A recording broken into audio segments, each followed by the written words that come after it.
ಪಾಪ ಮುಗ್ಧ ವ್ಯಕ್ತಿನ ನಿಲ್ಲಿಸಿ ಅದಕ್ಕೆ ತಿರುಪತಿ ನಾಮ ಹಾಕಿಸಿದ್ರು. ಈಗ ಪುನಃ ಬಂದು ಕೃಷ್ಣಾ ಸಕ್ಕರೆ ಕಾರ್ಖಾನೆ ಬಗ್ಗೆ ಚುನಾವಣೆ ಬೆಂಬಲವನ್ನು ಕೊಟ್ಟು ನಿನ್ನೆ ಕೆಲವೊಂದು ಮಾತುಗಳನ್ನು ಆಡಿದ್ದಾರೆ. ಅದನ್ನೆಲ್ಲವನ್ನ ಗಮನಿಸಿದೆ.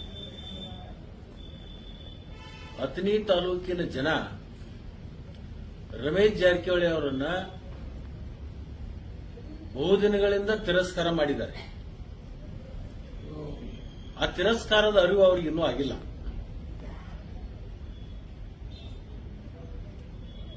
ಅವ್ರಿಗೆ ಏನಾದ್ರೂ ಮಾನ ಮರ್ಯಾದೆ ಗೌರವ ಅನ್ನುವಂಥದ್ದು ಗೊತ್ತಿದ್ರೆ ನಿಜವಾಗ್ಲೂ ನಮ್ಮ ತಾಲೂಕದೊಳಗೆ ಕಾಲು ಹಾಕಬಾರ್ದು.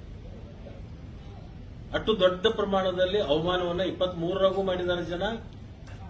ಮೊನ್ನೆ ನಮ್ಮ ಜಿಲ್ಲಾ ಮಧ್ಯವರ್ತಿ ಬ್ಯಾಂಕಿನ ಚುನಾವಣೆಯಲ್ಲಿಯೂ ಕೂಡ ಮಾಡಿದ್ದಾರೆ.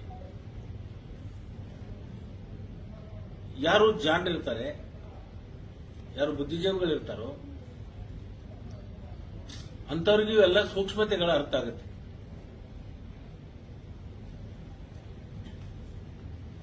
ಅಂತ ಸೂಕ್ಷ್ಮತೆ ಇಲ್ಲದಂತ ಜನರಿಗೆ ಇವ್ಯಾವ ಅರಿವು ಬರಲ್ಲ. ಅವನಿಗೆ ತನ್ನ ಗೌರವದ ಬಗ್ಗೆನೂ ಕೂಡ ಗೊತ್ತಿಲ್ಲ, ಇನ್ನೊಬ್ಬರ ಗೌರವದ ಬಗ್ಗೆನೂ ಕೂಡ ಗೊತ್ತಿಲ್ಲ. ಗೌರವ ಅಂತಕ್ಕಂಥದ್ದು ಶಬ್ದದ ಅರ್ಥನೇ ಆತನಿಗೆ ಗೊತ್ತಿಲ್ಲ. ಸಂಸ್ಕಾರ ಅಂತಕ್ಕಂಥದ್ದು ಬೇಕಾಗುತ್ತೆ ಮನುಷ್ಯನಿಗೆ. ಆ ಸಂಸ್ಕಾರ ಇಲ್ಲದಂತ ಸಂದರ್ಭದಲ್ಲಿ ಇಂಥವೆಲ್ಲವೂ ಮಾತಾಡ್ತಾರೆ. ನಮ್ಮ ತಂದೆ ತಾಯಿ ನನಗೆ ಸಂಸ್ಕಾರ ಕೊಟ್ಟಿದ್ದಾರೆ.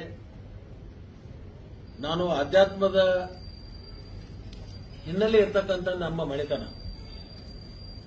ಅದರಿಂದ ಪ್ರತಿಯೊಂದು ಶಬ್ದಗಳನ್ನು ಹೊರಗೆ ಹಾಕುವ ಹೊತ್ತಾಗ ನಾನು ಆಲೋಚನೆ ಮಾಡಿ ಶಬ್ದಗಳನ್ನು ಬಿಡ್ತೀನಿ. ನನಗೆ ನನ್ನ ಗುರು ಹಿರಿಯರು, ನಮ್ಮ ತಂದೆ ತಾಯಿ ಸಂಸ್ಕಾರ ಕೊಟ್ಟಿದ್ದಾರೆ.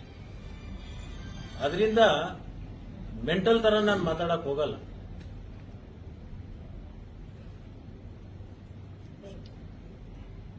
ನಾನು ಒಂದು ಮಾತನ್ನ ಹೇಳಲಿಕ್ಕೆ ಬಯಸ್ತೀನಿ. ನನಗೂ ಸಾಕಷ್ಟು ಶಬ್ದಕೋಶಗಳು ನನ್ನಲ್ಲಿದಾವೆ.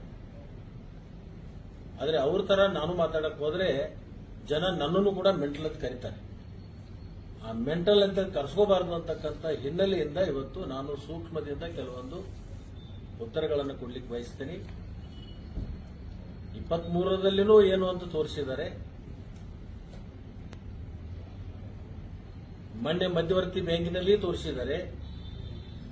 ಈ ಕೃಷ್ಣಾ ಸಕ್ಕರೆ ಕಾರ್ಖಾನೆ ಚುನಾವಣೆಯಲ್ಲೂ ಕೂಡ ತೋರಿಸ್ತಾರೆ. 2028ಕ್ಕೂ ಮತ್ತು ತೋರಿಸ್ತಾರೆ. ಇದನ್ನ ಆತನು ಬರ್ಕೊಂಡು ಹೋಗಲಿ ಅಂತ ಹೇಳಿ ನಾನು ಈ ಸಂದರ್ಭದಲ್ಲಿ ಹೇಳಕ್ ಬಯಸ್ತೇನೆ. ಅಥಣಿ ತಾಲೂಕಿನ ಜನ ಬಹಳ ಸೂಕ್ಷ್ಮ ಮತಿಯನ್ನು ಹೊಂದಿರತಕ್ಕಂಥ ಮತ್ತು ಅತ್ಯಂತ ಬುದ್ಧಿಜೀವಿಗಳಿರ್ತಕ್ಕಂಥ ನಾಡು. ಯಾರು ಯಾರಿಂದ ಏನು ಬುದ್ಧಿ ಕಲಿಬೇಕು ಅಂತಕ್ಕಂಥದ್ದು ಅವಶ್ಯಕತೆ ನಮ್ಮ ತಾಲೂಕಿನ ಜನರಿಗಿಲ್ಲ. ಶಿವಯೋಗಿಗಳ ನಾಡು, ಪುಣ್ಯ ಭೂಮಿ. ಈ ಪುಣ್ಯ ಭೂಮಿಯಲ್ಲಿ ಜನಿಸಿರ್ತಕ್ಕಂಥ ಜನ ಬಹಳ ಸೂಕ್ಷ್ಮ ಮತಿಗಳಿರೋದ್ರಿಂದ ಯಾವ ಕಾಲಕ್ಕೆ ಯಾವ ಸಂದರ್ಭಕ್ಕೆ ಯಾರಿಗೆ ಯಾವ ತರದಿಂದ ಉತ್ತರವನ್ನು ಕೊಡಬೇಕು ಆ ತರದಿಂದ ಉತ್ತರ ನಮ್ಮ ತಾಲೂಕಿನ ಜನ ಹಿಂದೂ ಕೊಟ್ಟಿದ್ದಾರೋ, ಈಗೂ ಕೊಡ್ತಾರೋ, ಮುಂದೂ ಕೊಡ್ತಾರೆ.